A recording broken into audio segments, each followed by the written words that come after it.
Computer programming सीखने की series के इस वीडियो में हम प्रॉब्लम नंबर 9 को सॉल्व करेंगे। तो आज की इस वीडियो के लिए हमारे पास प्रॉब्लम है कि दो नंबर्स को स्वैप करने के लिए एक सी प्रोग्राम लिखिए। तो इस वीडियो में हम सीखेंगे कि हम सी लैंग्वेज की मदद से कैसे दो नंबर को आपस में स्वैप कर सकते हैं। लेकिन इस प्रॉब्लम को सॉल्व करने के लिए हम एक टेम्पररी वेरिएबल का यूज़ करेंगे। तो आज की इस प्रॉब्लम के लिए जो हमारा इनपुट और आउटपुट फॉर्मेट होगा वो कुछ इस तरीके से होगा। इनपुट में हम यूज़र से दो नंबर्स लेंगे, फर्स्ट नंबर और सेकेंड नंबर, और हम आउटपुट में यूज़र को नंबर्स को स्वैप करने के पहले किस वेरिएबल में कौन सा नंबर था और स्वैप करने के बाद किस वेरिएबल में कौन सा नंबर अब हो गया है, हम यूज़र को इस तरीके से आउटपुट देंगे। जैसे एग्जाम्पल के लिए इनपुट में हमने सबसे पहले यूज़र से एक नंबर मांगा और उस नंबर को मान लीजिए हमने एक वेरिएबल में जिसका नाम num1 है, हमने उस नंबर में उस वेरिएबल को स्टोर कर लिया। मान लीजिए यूज़र ने जो पहला नंबर दिया वो 10 था, तो हमने num1 में 10 को स्टोर कर लिया। उसके बाद में हमने यूज़र से सेकेंड नंबर मांगा, तो सेकेंड नंबर हमने num2 नाम के वेरिएबल में स्टोर कर लिया और हमने जो यूज़र ने जो वैल्यू दी है उसको हमने num2 नाम के वेरिएबल में स्टोर कर लिया। उसके बाद में हमें क्या करना है, हमें एक ऐसा सी प्रोग्राम लिखना है जो num2 की वैल्यू को num1 में रख दे और num1 की वैल्यू को num2 में शिफ्ट कर दे। तो हमें एक ऐसा सी प्रोग्राम लिखना है जो कि हमारा ये काम करे, और इसी काम को हम स्वैपिंग कहते हैं। इसी प्रोसेस को हम स्वैपिंग करते हैं कि हमने दो नंबर्स को आपस में स्वैप कर दिया, मतलब इस वेरिएबल का नंबर इसमें चला जाए और इस वेरिएबल का नंबर इसमें चला जाए। तो इसका लॉजिक बहुत ही सिंपल होता है। मान लीजिए कि हमारे पास दो वेरिएबल है, ये पहला वेरिएबल, ये दूसरा वेरिएबल। पहले वेरिएबल में 10 है और दूसरे वेरिएबल में 20 है। तो अगर हमें दोनों की वैल्यूज़ को स्वैप करना है तो स्वैप करने के लिए इस वीडियो में हम एक तीसरे वेरिएबल का यूज़ कर रहे हैं।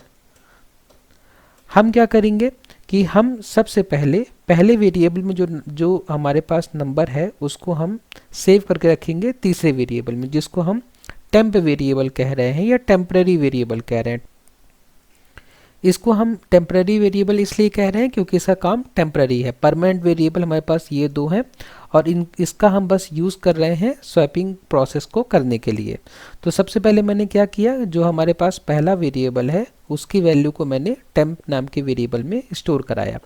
उसके बाद में मैंने जो दूसरा वेरिएबल में जो वैल्यू है उसको मैंने क्या किया, पहले वेरिएबल में स्टोर करा दिया। तो अब पहले वेरिएबल में हमारे पास क्या आ गया, 20 आ गया। अब मैंने क्या किया कि जो मेरे पास टेम्प में जो वैल्यू थी उसको मैंने दूसरे वाले वेरिएबल में रख दिया। तो इस तरीके से मेरे पास 10 यहाँ पे आ गया। तो पहले num1 में 10 था, अब num1 में 20 है, और पहले num2 में 20 था, अब num2 में 10 है। तो इस तरीके से हम स्वैपिंग प्रोसेस को करेंगे। सी लैंग्वेज में इसको इम्प्लीमेंट करना बहुत ही आसान है। तो चलिए अब हम इसको सी लैंग्वेज में इम्प्लीमेंट करके देखते हैं। तो इस प्रॉब्लम को सॉल्व करने के लिए हमने अपना VS कोड ओपन कर लिया है।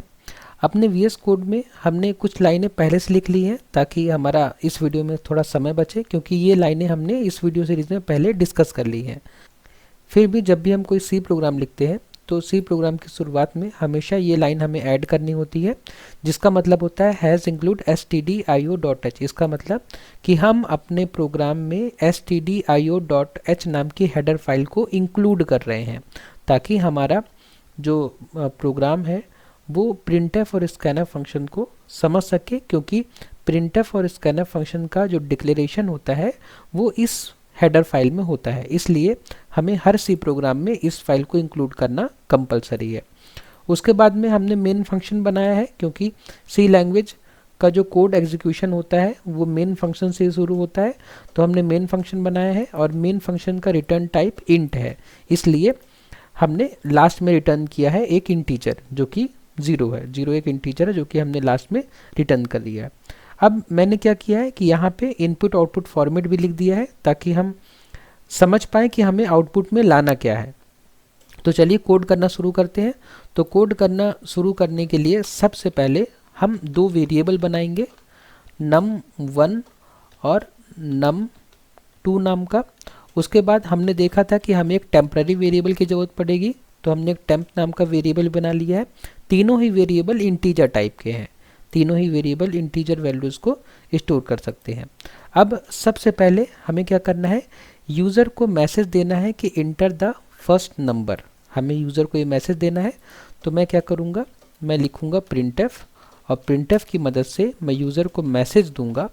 क्या मैसेज दूंगा कि एंटर द फर्स्ट नंबर। तो यूज़र को मैंने मैसेज दिया, तो इस मैसेज को देखकर यूज़र नंबर एंटर करेगा। तो जब यूज़र नंबर एंटर करेगा तो उस नंबर को मैं रिसीव भी करूं, तो नंबर रिसीव करने के लिए मैं स्कैनफ फंक्शन यूज़ करूंगा। और स्कैनफ फंक्शन का जो सिंटेक्स होता है वो होता है सबसे पहले फॉर्मेट स्पेसिफायर, और उसके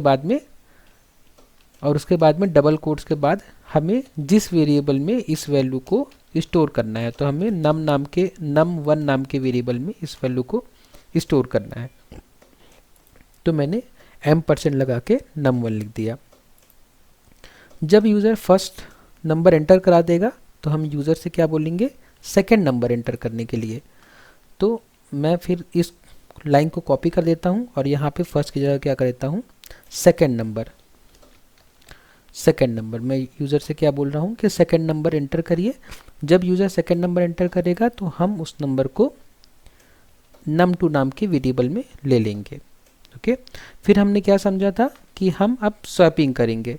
तो स्वैपिंग की प्रोसेस में सबसे पहले हमने क्या किया था कि num1 में जो हमारे पास वैल्यू थी उसको हमने कहाँ रख दिया था, टेम्प नाम के वेरिएबल में रख दिया था। तो ये लाइन लिखने से क्या होगा, num1 में जो भी वैल्यू होगी, num1 नाम के वेरिएबल में जो भी वैल्यू होगी वो टेम्प नाम के वेरिएबल में स्टोर हो जाएगी। अब num1 हमारा खाली है, तो हम num1 में हम num2 को रख देंगे। num2 मतलब नंबर 2 को हम नंबर 1 नाम के वेरिएबल में रख देंगे। अब नंबर 2 खाली हो गया हमारा, तो नंबर 2 में हम क्या रख देंगे, टेम्प की वैल्यू रख देंगे, क्योंकि टेम्प में हमारा नंबर 1 स्टोर है। क्योंकि अब नंबर 1 में तो नंबर 2 स्टोर हो गया, तो इसीलिए नंबर 2 में अब हम क्या स्टोर करेंगे, टेम्प को। उसके बाद ये हमारी स्वैपिंग हो गई। इसके बाद में हम क्या कर सकते हैं, ऐसा मैसेज दे सकते हैं यूज़र को, बिफोर स्वैपिंग और आफ्टर स्वैपिंग। तो ये मैसेज हमें कहाँ लिखना पड़ेगा, ये मैसेज हमें लिखना पड़ेगा printf में। तो हमने printf लिखा, और printf के बाद डबल कोट्स में हमने ये लिख दिया बिफोर स्वैपिंग। ये पूरा मैसेज मैं यहाँ पे पेस्ट कर देता हूँ कि before swapping num1 equal to, हमें यहाँ 10 नहीं लिखना, हमें यहाँ पे क्या लिखना है, फॉर्मेट स्पेसिफायर। हमने पिछले वीडियोज़ में डिस्कस किया था। और num2 की जगह हमें क्या लिखना है, 20 नहीं, हमें लिखना है फॉर्मेट स्पेसिफायर। ओके, और फिर हमें ये भी बताना पड़ेगा कि num1 ये पहला % है, इसकी वैल्यू किस वेरिएबल में है। तो हम बताएंगे कि इसकी वैल्यू है num1 नाम के वेरिएबल में, ठीक है, बिफोर स्वैपिंग। और जो दूसरा % है उसकी वैल्यू है num2 नाम के वेरिएबल में। लेकिन ये मैसेज क्या है, बिफोर स्वैपिंग वाला है। ये मैसेज कौन सा है, बिफोर स्वैपिंग वाला। तो हम इस मैसेज को स्वैपिंग करने के पहले प्रिंट कराएंगे, क्योंकि हम अगर इसको स्वैपिंग करने के बाद प्रिंट कराएंगे तो num1 में तो स्वैप करने के बाद की वैल्यू आ गई है, ठीक है। हम इसको कराएंगे स्वैप करने के पहले। स्वैप करने के पहले हमारी क्या कंडीशन थी, हमारा num1 में क्या था और num2 में क्या था, हम पहले प्रिंट करा देंगे। फिर हम नंबर स्वैप करेंगे, और स्वैप करने के बाद हम दोबारा इस मैसेज को प्रिंट करेंगे।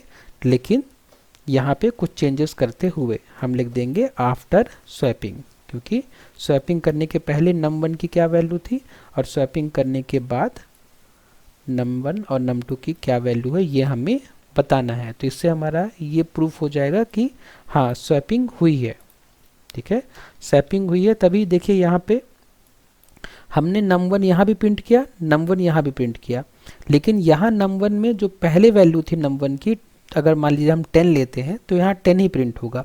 लेकिन यहाँ पे num1 की वैल्यू क्या प्रिंट होगी, 20 प्रिंट होगी, क्योंकि अब हमने क्या कर दिया है, स्वैप कर दिया है। तो चलिए मैं इस प्रोग्राम को अब रन करता हूँ।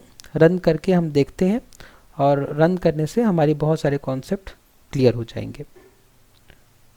इसको मैं थोड़ा छोटा कर देता हूँ ताकि पूरा प्रोग्राम एक साथ दिख सके, और आउटपुट स्क्रीन थोड़ा बड़ा कर देता हूँ। अब मैं इस प्रोग्राम को रन करता हूँ। रन करने के बाद हमें सबसे पहले मैसेज आया कि एंटर द फर्स्ट नंबर। तो मैंने फर्स्ट नंबर मान लीजिए 10, जैसा कि हमने एग्जांपल में समझा था। और फिर मैसेज आया एंटर द सेकंड नंबर, यहाँ से फिर हमने क्या एंटर किया 20। तो जैसे हमने 20 लिखा तो ये num2 में क्या चला गया 20 और num1 में क्या चला गया 10। उसके बाद में मैं एंटर करूँगा तो बिफोर स्वैपिंग और आफ्टर स्वैपिंग, लेकिन एक चीज़ हम भूल रहे हैं, वो भूल रहे हैं स्लैश एन। देखिए दोनों मैसेज एक ही लाइन में आ रहे हैं जो कि देखने में अच्छा नहीं लग रहा। तो हम क्या करेंगे यहाँ पे एक स्लैश एन दे देंगे, तो उससे क्या होगा कि बिफोर स्वैपिंग और आफ्टर स्वैपिंग का मैसेज अलग अलग लाइन में आएगा। ओके, तो मैं इसको फिर से रन करता हूँ। इस कोड को मैंने फिर रन किया। Enter first number 10, enter second number 20। अब देखिए before swapping num1 10, num2 20, after swapping num1 20, num2 10। Okay, तो जैसा हम चाह रहे थे एकदम हमारा वैसे ही आउटपुट हो गया कि स्वैप करने के पहले num1 की वैल्यू 10 है और स्वैप करने के बाद num1 की वैल्यू 20 है, जैसे कि हमें आउटपुट में दिख रहा है। तो इस तरीके से हम दो नंबर को स्वैप करने का प्रोग्राम बहुत ही आसानी से लिख सकते हैं टेम्परेरी वेरिएबल के साथ। लेकिन नंबर्स को स्वैप करने का बस यही तरीका नहीं है, नंबर्स को स्वैप करने के और भी बहुत सारे तरीके हैं। तो नेक्स्ट वीडियो में जब हम मिलेंगे तो हम फिर से नंबर को स्वैप कर रहे होंगे, लेकिन विदाउट यूजिंग टेम्पररी वेरिएबल। तब तक के लिए इस वीडियो से अगर आपको कोई डाउट है तो प्लीज़ मुझे कमेंट बॉक्स में बताइए। नेक्स्ट वीडियो में जब हम मिलेंगे तो हम नंबर्स को स्वैप कर रहे होंगे, लेकिन बिना किसी टेम्पररी वेरिएबल का यूज़ किए। वीडियो को लास्ट तक देखने के लिए धन्यवाद।